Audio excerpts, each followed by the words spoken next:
Первый день круиза мы провели в море. Вы же видели, что на круизном лайнере можно замечательно отдохнуть.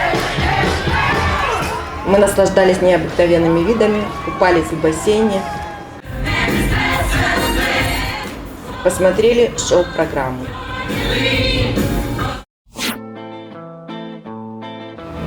Готовясь вступить на сушу в Италии, посмотрели предлагаемый список. Цены от 45 евро за обычную подвозку и до 399 за одну экскурсию. Поэтому мы решили действовать самостоятельно.